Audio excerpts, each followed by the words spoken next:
It was a great sports night last night. The Jets upset Atlanta. In Atlanta, as a matter of fact. 9.5-point underdogs. Amazing. Geno Smith on the last drive was phenomenal. He was 4 of 4, 37 yards. But the way that, and he had an 8-yard run, but the way that he moved the ball down the field so precisely, so accurately, he made the right throws throughout the entire game. He made almost the right throw every time. The biggest play, though, for me on that last drive for the Jets was when Bilal Powell took a handoff. Jonathan Babineau out of Missouri had your bookie? Yeah. Jonathan Babineau out of Missouri had a play to put them in position for a 50, 51, 52-yard field goal. Misses the tackle one-on-one on Bilal Powell, and then it's a 43-yarder. Bilal Powell, turns out, is fairly tough. Yeah, he's tough. He does not go down. He's like Giovanni Bernard. He's really, really tough. I like Bilal Powell. I think he's the best Bilal in the league. He could possibly be. Behind Bilal Mankiewicz, as a matter of fact. So it turned into a 43-yarder. And Nick Folk obviously hits the field goal to win. I had to go to a movie last night, so I saw Captain Phillips with Tom Hanks, which is good. And I TiVo'd the game, came back, watched it from where I'd left it, like middle second quarter on. Yeah. And of course, the TiVo out after the last play. They get to the 26-yard line, 21 seconds left, runs down. I don't know whether they spiked it or whatever, but then I had to go online. So what was your reaction when the DVR went out? I was okay because I was like, of course it went out. Of course. Of course. You didn't have the Craig Kimbrell look? How that has not been rectified by the I completely agree with you. It's such an elemental thing. We know people TiVo sports. How can't they invent technology where it's like, you know what, we'll make it smarter that, like, you know what, he should be able to see that last play. It's my Until fault. The game Usually is over. I remember and I'll TiVo the next show, or I'll do it manually and say go an extra 15 minutes. I'll do an hour just in case. Yeah, but they should. I would have just TiVo'd SportsCenter after, and then you got it anyway. But still, it's so frustrating. When you hit it, they should say, "This is a live event. You want me to add?" And then you would add. I understand. I just think they should invent the technology where it's clear that you're recording a sporting event. Right. Some way, something. There is totally a way. Yeah. No question. And so I missed the field goal, but I was happy to see it. So it went in, by the way. It was good. I'm given to understand that. Nobody misses field goals anymore.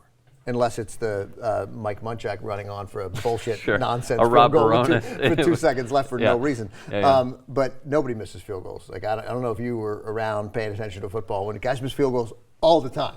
Nobody misses a field goal. Everything's good. I think I was in diapers back then. But good for the Jets. He looked good. I thought that the praise of Geno Smith is a little overblown today because I thought there were a couple of rookie throws. He had at least one, if not two, rolling rights, throwing back to the middle. They just it didn't get picked. They were incomplete. Yep. They got knocked down.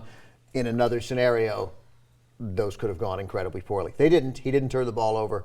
I love that Rex Ryan gave him all that confidence, told him to just play his game after the disaster in Tennessee where he turned the ball over. I don't know how many times he turned the ball over, but a ton. Quite a few. And said, no, look, don't be afraid. Be fearless. Play your game. You're our guy, and it seemed to work. 16 of 20, 199 yards, 3 touchdowns. Matt Ryan, on the other hand, 36 of 45, 319 yards, 2 touchdowns. Both of those were to Jason Snelling and the 7'2" mammoth of a tight end, Toilolo, one of the best names.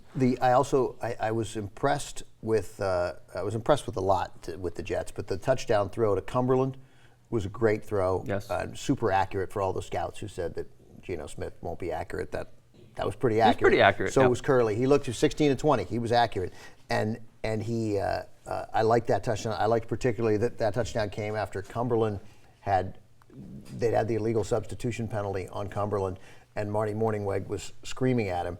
And then on the next play, Cumberland turns around, makes the next catch, scores a touchdown. The Jets are 3-2. The Patriots are 4-1. The Patriots have the Saints this coming week. That'll be good. The Jets have the 0-4 Pittsburgh Steelers. The Jets. Steelers coming off a bye. You can't say the Jets are going to win that game, but nonetheless, it's a winnable game. Certainly. The Jets could be 4-2 easily. The Patriots could be 4-2. They play in Week 7. Imagine that we could have the Patriots and the Jets playing for first place in Week 7. So here's the thing. Let's backtrack a little bit. Atlanta's 1-4.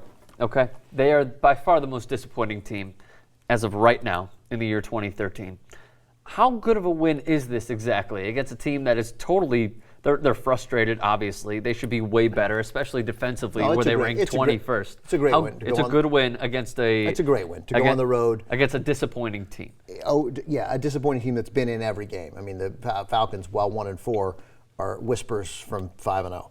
Like, they're competitive in these games. I think in every one of their games. Panic button then? No. Well, they're done for the Falcons because of the news that also came. We'll get to that in a moment. Yeah. Sure. So no, I think they're done. I would have thought that they could have made the playoffs at 1-4, could have snuck in as a wild card at 9-7, but not without Julio Jones.